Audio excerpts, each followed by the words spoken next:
Windows 7 में file प्रबंधन।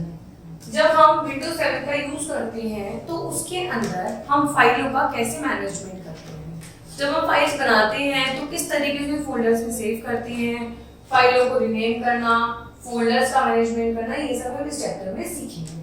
Computer जैसी जटिल मशीन का प्रबंधन एवं संचालन करने के लिए एक विशेष प्रोग्राम होता है जिसे हम ऑपरेटिंग सिस्टम कहा जाता है।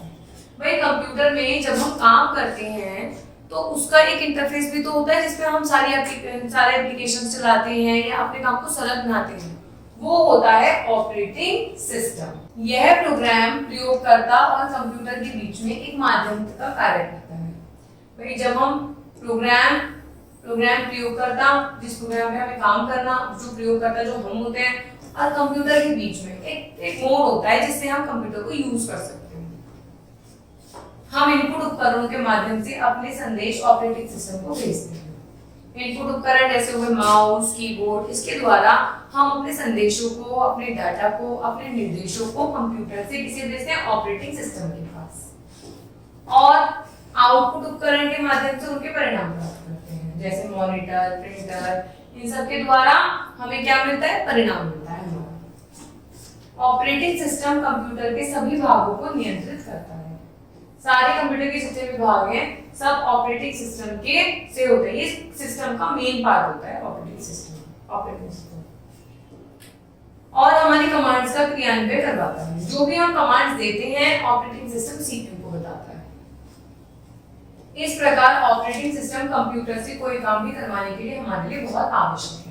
यदि कंप्यूटर के अंदर ऑपरेटिंग सिस्टम नहीं होगा तो हमारा कंप्यूटर से काम कराना असंभव हो जाएगा। ऑपरेटिंग सिस्टम कई प्रकार के होते हैं, जिसमें से विंडोज, लिनक्स। विंडोज का विकास माइक्रोसॉफ्ट कॉर्पोरेशन नामक अमेरिकी कंपनी द्वारा किया गया था। सबसे ज्यादा विंडोज यूज में होते हैं, जो हम नॉर्मल यूज करते हैं। कहाँ हुआ था, माइक्रोसॉफ्ट कॉर्पोरेशन में, अमेरिका कंपनी में हुआ था इसका आविष्कार। विंडोज के बहुत से संस्करण हैं जिसमें से विंडोज 7 सर्वाधिक प्रयोग किया जाता है। भाई विंडोज के बहुत सारे पार्ट हैं, Windows XP, Windows 8, Windows 7, Windows 9, और हम सबसे ज्यादा जिसका यूज करते हैं वो है हमारे पास विंडोज 7। अधिकतर आधुनिक पर्सनल कंप्यूटर आजकल इस ऑपरेटिंग सिस्टम के नियंत्रण में चलाए जाते हैं। मोस्टली इस अध्याय में आप विंडोज 7 में फाइल प्रबंधन करने के विशेषताओं को सीखेंगे। चूंकि सबसे ज्यादा ये यूज किया जाता है तो इसीलिए हम सबसे पहले इसके बारे में सीखेंगे कि किस तरीके से ये हमारे कामों को, हमारी फाइलों को कैसे हम इसके अंदर प्रबंधन कर सकते हैं। इंटरफेस के उदाहरण देखते हैं। विंडोज 7 में ऑपरेटिंग सिस्टम डाटा सूचनाओं के दो रूप में रखा जाता है। ठीक है, पहला फाइल, दूसरा फोल्डर। पहले हम पढ़ेंगे फाइल के बारे में। फाइल क्या होती है, किस तरीके से बनती है। फाइल एक वस्तु है जिसमें किसी प्रकार का डाटा रखा है, संग्रहित किया जाता है। फाइल एक तरह की वस्तु होती है जिसमें हम अपने डाटा को रख सकते हैं, सेव कर सकते हैं, कलेक्शन रख सकते हैं फाइल के अंदर। प्रत्येक फाइल का एक विशेष नाम होता है। हर फाइल अपना एक नाम जरूर लेती है। एक ही स्थान पर एक ही नाम की दो फाइलें नहीं होती। भाई आप एक ही नाम की दो फाइल, सपोज कीजिए आपने कविता नाम की दो फाइल बनाई, कविता नाम की एक फाइल नहीं है, तो आप कविता नाम की कोई और फाइल उसी पार्ट में नहीं बना। विंडोज में प्रत्येक फाइल को विशेष आइकन से प्रदर्शित किया जाता है और उस आइकन के नीचे उस फाइल का नाम लिखा रहता है। जो हमारा विंडोज 7 है उसके अंदर जितनी भी फाइलें होती हैं सबका अलग अलग इंटरफेस होता है। वर्ड की फाइल होगी तो अलग उसका लुक होगा, एक्सेल की फाइल होगी तो उसका अलग लुक होगा, और उस फाइल के नीचे ही उसका नाम लिखा हुआ होता है। किसी फाइल का नाम 256 अक्षर से लंबा हो सकता है। भाई अगर आपको किसी फाइल का नाम रखना है तो वो 256 अक्षर तक लंबा हो सकता है और छोटा भी हो सकता है। प्रत्येक फाइल एक विशेष प्रकार की होती है जिसे फाइल टाइप कहा जाता है। मैंने आपको बताया फाइल अनेक प्रकार की होती है। वर्ड में बन सकती है, एक्सेल में बन सकती है, पावर पॉइंट में बन सकती है, नोटपैड में बन सकती है। तो फाइलों के अलग अलग प्रकार होते हैं। जैसे कुछ फाइल में साधारण डाटा होता है, कुछ फाइल में चित्र होती हैं, कुछ फाइल में प्रोग्राम होता है और कुछ में किसी प्रोग्राम द्वारा तैयार किया गया डाटा होता है। किसी फाइल को इसकी फाइल टाइप के अनुसार प्रयोग किया जाता है। ठीक है, हम फाइल के प्रकार को इसके आइकन द्वारा पहचान सकते हैं क्योंकि प्रत्येक फाइल का टाइप एक विशेष आइकन होता है। वर्ड होगा, अगर वर्ड में फाइल बनी हुई होगी तो उसका अलग आइकन होगा, एक्सेल में फाइल बनी होगी तो उसका अलग अलग आइकन होगा। ठीक है, हर तरीके का डाटा आइकन के हिसाब से उसमें सेव किया जाता है कि कौन सा डाटा किस तरीके से कौन सी फाइल में सेव होगा। पढ़ते हैं फोल्डर। फोल्डर ऐसे स्थान है जहां पर फाइलों को रखा जाता है। बहुत सारी फाइलों का कलेक्शन फोल्डर कहलाता है। किसी फोल्डर में कितनी भी संख्याएं फाइलें हो सकती हैं।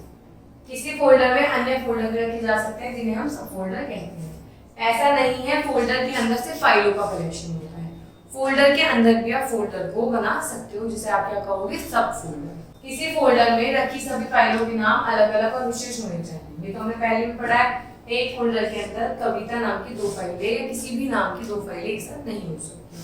सबकी फाइलों का अपना अपना एक विशेष नाम होता है। इसका अर्थ है किसी फोल्डर में 2 फाइलों का एक सा नाम नहीं हो सकता, किंतु 2 फोल्डर में उस नाम की फाइलें हो सकती हैं। समझ गए आप लोग? एक फोल्डर में 2 नाम की सेम फाइल नहीं हो सकती, पर अलग अलग फोल्डर में 2 नाम की अलग अलग फाइल हो सकती हैं। आपने फोल्डर नंबर 1 में कविता नाम से फाइल बनाई और उसी फोल्डर में आप कविता नाम से दूसरी फाइल चाहते हैं तो आपको नहीं एग्जिस्ट करेगी वो। पर दूसरे फोल्डर में आप चाहते हैं कविता नाम की फाइल मिल जाए तो दोनों में आपको कविता नाम की फाइल मिल जाएगी। फोल्डरों को सामान्य एक पीले आइकन द्वारा दिखाया जाता है। ये फोल्डर के नाम को उसके नीचे लिखा जाता है। यहाँ आपको डेस्कटॉप पर यूजर के नाम पर फोल्डर का एक आइकन होगा। डेस्कटॉप भी एक प्रकार का फोल्डर है। डेस्कटॉप भी क्या एक प्रकार का फोल्डर ही है। विंडोज में आप अपनी आवश्यकता अनुसार जितने चाहे फोल्डर बना सकते हो। आपको विंडो बनाने करेगा, आप कितने भी फोल्डर अपनी सहूलियत के हिसाब से बना सकते हो। अपनी पसंद के अनुसार इसमें चाहे जितनी फाइल का फोल्डर रख सकते हो। आप किसी भी फोल्डर अथवा डेस्कटॉप में नए फोल्डर बना सकते हो। आपकी चॉइस पे है, आप कितने भी फोल्डर बना सकते हो। फोल्डर का कुछ भी नाम रख सकते हो। फोल्डर के अंदर कितनी भी फाइलें सेव कर सकते हो। फोल्डर के अंदर सब फोल्डर बना सकते हो। नया फोल्डर निम्नलिखित चरणों में बनाया जाता है। अब हम सीखेंगे कि हम एक नया फोल्डर हमें अगर जनरेट करना हो तो हम कैसे करें। सबसे पहले डेस्कटॉप को किसी खाली स्थान पर माउस पॉइंटर लेकर जाना है। सबसे पहले पूरे डेस्कटॉप पे माउस पॉइंटर लेकर जाना है। फिर डेस्कटॉप पर माउस का राइट क्लिक करना है। एक पॉपअप मेन्यू दिखाई देगा। इस मेन्यू में न्यू लिखा हुआ मिलेगा आपको। ठीक है, आपको क्या करना है, न्यू पे क्लिक करना है। इस मेन्यू में फोल्डर दिखाई देगा और आपको क्या करना है, फोल्डर पे क्लिक करना है। आपने राइट क्लिक करा, न्यू आ गया, न्यू में आ गया फोल्डर, जिसके नीचे न्यू फोल्डर नाम लिखा हुआ होगा उल्टे रंग में चुना हुआ। इस नाम की जगह फोल्डर का कोई भी नाम टाइप कर सकते हो और एंटर दबा दीजिए। जब भी बनेगा तो उसका आइकन बन जाएगा और उसके नीचे फोल्डर लिखा होगा। आप उसे डिलीट करके अपने नाम से फोल्डर बना सकते हैं। किसी फोल्डर में नया फोल्डर बनाना है। फोल्डर में एक और फोल्डर बनता है तो उसे हम क्या कहते हैं, सब फोल्डर। एक नए फोल्डर को निम्नलिखित चरणों में बनाया जा सकता है। पहला है, उस फोल्डर के अंदर आपको आइकन पर डबल क्लिक करना है, फोल्डर खुल जाएगा आपका। टूल बार पर न्यू फोल्डर बटन क्लिक करना है। इससे उस फोल्डर का नया फोल्डर बन जाएगा। इसका नाम न्यू फोल्डर रखा जाएगा और डिस्टर्ब। ठीक है, पहले आपको उस फोल्डर पे क्लिक करना है, फिर आपको वहां न्यू का ऑप्शन दिखेगा, वहां आपको फोल्डर बनाना है। इस फोल्डर के लिए नया नाम टाइप कीजिए और एंटर दबाइए। आपको फाइल का, फोल्डर का कोई भी नेम लिखकर आप जब एंटर दबाएंगे तो वो उसका फिक्स नेम हो जाएगा। किसी फोल्डर या फाइल का नाम बदलना। अब आप चाहते हैं कि गलती से आपने अपने फोल्डर का नाम गलत लिख दिया, अब आप उसे बदलना चाहते हैं, तो कैसे करेंगे?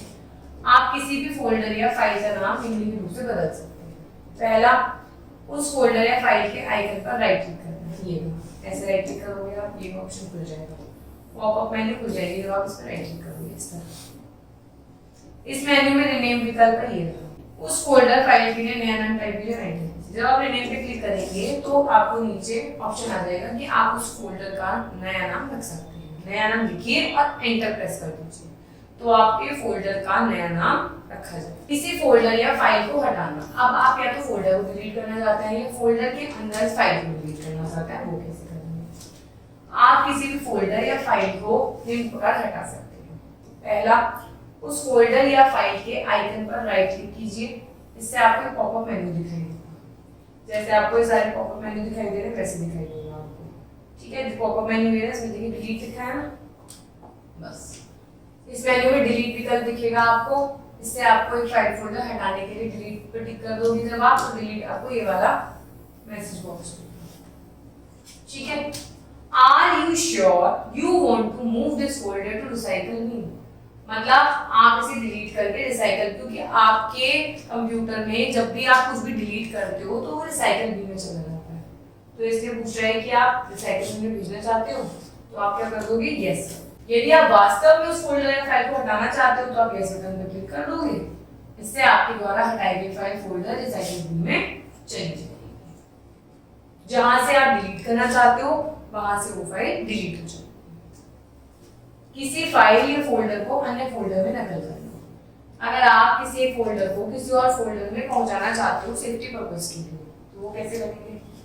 आप किसी फाइल या फोल्डर को एक फोल्डर से दूसरे फोल्डर में चढ़ाने में कर सकते हैं। मैं सपोज कीजिए आपने दो फोल्डर बनाए, फोल्डर नंबर 1, फोल्डर नंबर 2। अब आपको फोल्डर नंबर 1 की एक फाइल फोल्डर नंबर 2 में भेजनी है, तो आप कैसे भेजोगे? सबसे पहले फोल्डर खोलोगे जहां पर फाइल स्टोर है या फोल्डर स्टोर है। उस फाइल या फोल्डर के आइकन पर आप राइट क्लिक करोगे। आप नकल करना चाहते हो तो एक पॉपअप मेन्यू दिखाई देगा जिस पे कॉपी लिखा हो, आप कॉपी पे क्लिक करो। अब उस फोल्डर को खोलो जहां आप ये नकल वाली फाइल रखना चाहते हो।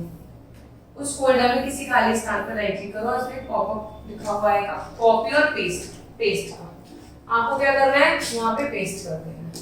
तो क्या होगा, आपकी फाइल नकल हो जाएगी। नकल होने का मतलब है, कॉपी पेस्ट का मतलब होता है कि जहां से आपने वो फाइल कॉपी करी है और जहां आपने दूसरी जगह पेस्ट कर दिया, तो दूसरी जगह जहां आपने पेस्ट करी वहां तो आई जाएगी और दूसरी जगह भी उसकी फाइल रहेगी। कॉपी का मतलब होता है एक प्रति दूसरे फोल्डर में भेजना। किसी फाइल या फोल्डर को एक फोल्डर से दूसरे फोल्डर में लेकर जाना, मतलब मूव करना। पहले हमने क्या करा, कॉपी करा, अब हम करेंगे मूव। आप किसी फाइल फोल्डर को एक फोल्डर को दूसरे फोल्डर में लेके जा सकते हैं। पहला, उस फोल्डर को खोलिए जहां वह फाइल या फोल्डर स्टोर किया गया है। पहला वाला प्रोसेस करना है। उस फाइल या आइकन पर राइट क्लिक करो जिसे आप लेकर जाना चाहते हो। फिर आप इस पॉपअप मेन्यू दिखाई देगा आपको, वहां से आपको क्या करना है, कट करना है। फिर आपको जहां पे लेकर जाना है वो खोल लो। वहां पे आपको अब राइट क्लिक करोगे, पॉपअप मेन्यू दिखाई देगा, वहां आएगा पेस्ट। तो क्या होगा, आपका जो फाइल है वो पेस्ट हो जाएगी। बस मूव करने का मतलब होता है, अब आपने पहले करा था कॉपी, तो पहले फोल्डर से जहां से आपने कॉपी करा है वहां पे उसकी प्रति बनी हुई थी, दूसरी प्रति बन गई। कट करने का मतलब होता है कि वहां से वो खत्म हो गई और दूसरी जगह शिफ्ट हो गई। अब हम पढ़ेंगे फाइल प्रबंधन। हम फाइलों को कैसे मैनेज करते हैं। विंडोज 7 में हमारी फाइलों के प्रबंधन की बहुत अच्छी सुविधा है। जब आप कंप्यूटर पर काम करते हैं तो बहुत सी आवश्यक अनावश्यक फाइल बन जाती है। बिल्कुल, जब आप कंप्यूटर पे काम करते रहते हैं तो बहुत सारी ऐसी अनयूज्ड फाइल भी बन जाती हैं आपसे। जैसे जैसे फाइल की संख्या बढ़ती है तो उन फाइलों का प्रबंधन करना, आवश्यक फाइल को ढूंढना, उसका नाम याद रखना समय लेने वाला हो जाता है। भाई जब आप स्टार्टिंग में तो आपने 1-2 फाइल बनाई, 3 बनाई, 4 बनाई, 10 बनाई, आपको याद है। पर जब आप काम करने लग जाते हैं तो उसमें 100, 150, 200 बहुत सारी फाइलें बन जाती हैं। तो आप उनको कैसे मैनेज करोगे, कौन सी फाइल किस नाम से बनी हुई है, कहाँ सेव हुई हुई है, तो हम सीखेंगे ये बात। इस समस्या को हम ऐसे मैनेज करेंगे। सबसे पहला, अस्थायी अनावश्यक फाइल नहीं बनाएंगे। यदि बन गई है तो उन्हें तुरंत डिलीट करो। ठीक है, सबसे पहले हमें अनावश्यक फाइल जो हमारी अननेसेसरी फाइल है डिलीट कर देना। दूसरा, अपनी फाइल को बहुत से समूह में बांटिए, प्रत्येक समूह को एक अलग फोल्डर में स्टोर कीजिए। भाई आप अपनी ग्रुपिंग कर सकते हो कि आपने किस तरीके की फाइलें बना रखी है। ऐसा भी कर सकते हो जितनी वर्ड की फाइल है वो अपनी एक फोल्डर में डाल दी, जितनी एक्सेल की फाइल है वो अपने एक फोल्डर में डाल दी। फोल्डरों के नाम उनके विषयों को ध्यान में रखते किए जाने चाहिए। इससे आपको फोल्डरों और फाइल का नाम याद रखना आसान हो जाएगा। भाई जिस फोल्डर में आप वो फाइल अगर शिफ्ट कर रहे हो तो उस फोल्डर का नाम आप ऐसा रखो कि आपको क्लिक करते याद आ जाए कि ये फाइल इस फोल्डर के अंदर मिल जाए। यदि किसी फोल्डर में फाइल की संख्या बढ़ती है तो अनावश्यक सब फोल्डर में, आवश्यक सब फोल्डर। भाई अगर आपको लग रहा है एक फोल्डर में आपकी 200 फाइल हो गया तो भी ढूंढना मुश्किल हो जाएगा, तो उसके अंदर भी आप कैटेगरी डिवाइड कर दो और सब फोल्डर बना के वो फाइल उसमें शिफ्ट कर दो।